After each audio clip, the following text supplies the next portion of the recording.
Running a business in Nigeria is incredibly tough, especially if you have big dreams. Like, how do you find money?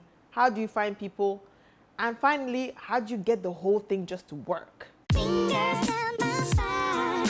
Girl, you look mighty fine. Won't you rub your fingers down my spine? Girl, you look mighty fine. Won't you rub your fingers down my spine? Girl, you look mighty fine. Won't you rub your... Hi guys, welcome to another episode of Side Hustle to Empire with Honey Ogundeyi. And today I'm going to be keeping it real honest with you, and we're talking about 3 things that I found hardest about running my startup or my business. So I think that everybody already knows that starting a business in Nigeria is hard. We all talk about this, but like really, what are the most difficult things? Okay, for me, number 1, raising money. Finding good access to financing and funding, especially to fuel like a high growth startup, is like one of the most difficult things to do in this nation. It's like pulling, I don't know, water from a stone. Investors, people talk about angel investors, but my theory is we actually don't have angel investors in Nigeria. We have demon investors. Okay, blood of Jesus, we use it to cover them. But it's really hard to find like angels who just come and like your business and they give you money. A lot of people are trying to, in essence, I don't want to use the whatever word, but they're trying to, mess you over, turn you on the other way. So you have to be really careful and really discerning and trying to finding the right investors, finding access to right banks who are willing to listen to you. I don't even think they listen to you. Or finding family and friends. And in this time, really, who wants to hear your family member that is looking for money? So that's really one of my toughest things, like finding good access to funding just to grow, especially if you're already growing really fast and you just need the money to be able to sustain that growth. The second thing for me is like building a team and getting a team that really is passionate about what you're doing and getting them to be as excited as you are. Everyone talks about this, but I tell you, that thing is the most incredibly tough thing that I found. Like when one of my first staff left, I actually cried. I still cried again in January when another person left, because she's been with me since she was an intern, NYC, 2 years. And then they just leave. Like the best ones are the ones that even give you notice and write out their contracts. The worst ones are the ones that just come and say, yeah, I'm going somewhere tomorrow. The third worst ones are the ones that make up a story like, oh yeah, something has happened to this, and then you are crying with them. And the next day they just show up like a Jumia, and I'm just like, really? Why didn't you just say that? So I think that's really, really hard. And just one thing is finding the people. That's incredibly tough.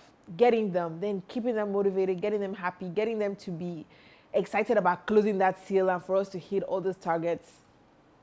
Man, that one I'm still trying to figure out, and I'm still like working with my team just to make sure that you bring out the best in people. And I want to say this as well, that thing is like a 2-way journey. Like, so you can't be like a crappy boss that, doesn't really care for people, and then now be wondering that why is everybody quitting, or why doesn't anybody care about you?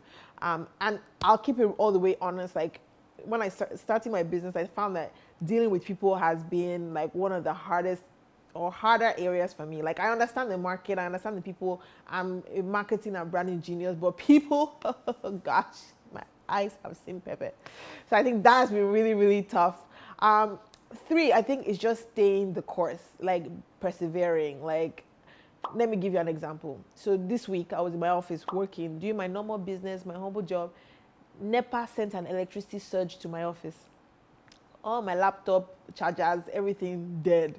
And you know like how that happens, and you're like in the middle of your day, you haven't budgeted that you're going to suddenly spend 50K today. It's like the country sometimes seems as if it's working to just kill your business or kill your drive. Like you come into the office excited, and then that happens. I already stopped. Somebody has to go to computer village. It can just be tough, all those things you don't think about. Or some official will come to your office and tell you that you haven't paid I don't know what charge, walking on the road charge. Like there are just some things, I call it the Nigerian factor, that you can't factor into your business. Or sometimes like maybe the airport just decides to close just at the same time that you have new goods coming in, and it's just like, as a business, like how do you plan for that?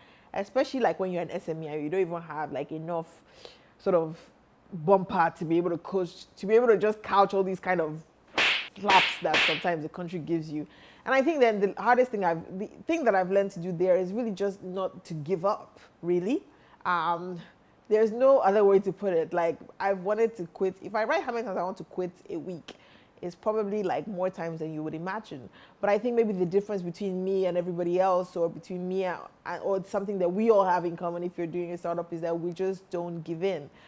When the country tells us this, we find a way and we continue to work hard in terms of building things.